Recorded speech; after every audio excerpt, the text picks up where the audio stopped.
Andrés Escobar assassiné après avoir marqué un but contre son camp avec la Colombie lors de la Coupe du Monde 1994. Waouh! Un truc de fou! C'est l'une des plus grandes tragédies du football moderne. Voici la terrible histoire d'Andrés Escobar. Tout commence à la Coupe du Monde 1994.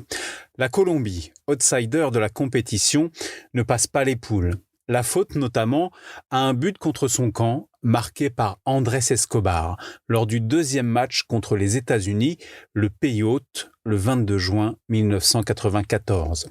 À la 35e minute de jeu, le défenseur se replie dans sa surface de réparation, tacle le ballon qui trompe son gardien et finit dans ses propres filets.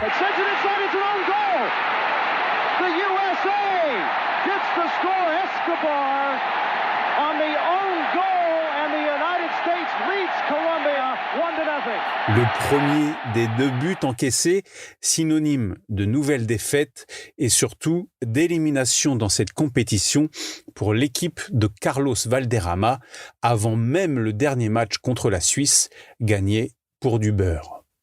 De retour chez lui, en Colombie, depuis quelques jours, Escobar, qui est seulement l'homonyme du baron de la drogue sans aucun lien de parenté, décide de sortir le soir du samedi 2 juillet à Medellín. Il prend un verre avec des amis, se change les idées et alors qu'il est sur le point de rentrer chez lui, des clients du bar l'interpellent. Ce sont les frères Galón, des narcotrafiquants bien connus en Colombie. La situation s'envenime, provocation, insulte.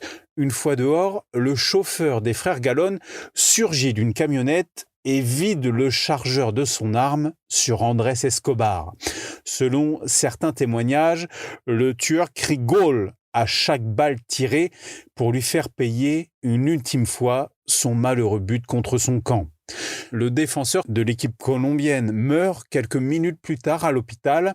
Ses coéquipiers et amis de la sélection comme le gardien René Higuita viennent identifier le corps à la morgue. Humberto Muñoz Castro, c'est le nom de l'assassin. La petite main des frères Galón est condamné à 43 ans de prison. Il est libéré pour bonne conduite 11 ans plus tard. Plusieurs théories circulent pour expliquer le meurtre d'Andrés Escobar. Les syndicats des paris sportifs qui ont perdu gros avec l'élimination de la Colombie, ou les narcotrafiquants qui ont placé des sommes énormes dans le football colombien, ou encore une vulgaire vengeance pour laver l'honneur du pays. Au sommet de son art, à 27 ans, Andrés Escobar disparaît en étant sur le point de signer au Milan AC et de se marier quelques jours plus tard. Pour ses funérailles, entre 80 000 et 120 000 personnes défilent dans les rues de Medellín le 3 juillet 1994, juste avant le sacre du Brésil au Mondial. Waouh! Un truc de fou! Ta dose d'anecdotes sur le football, pense à t'abonner et à mettre 5 étoiles à mon podcast. Rendez-vous aussi sur Facebook, Twitter, Instagram et untrucdefoot.fr.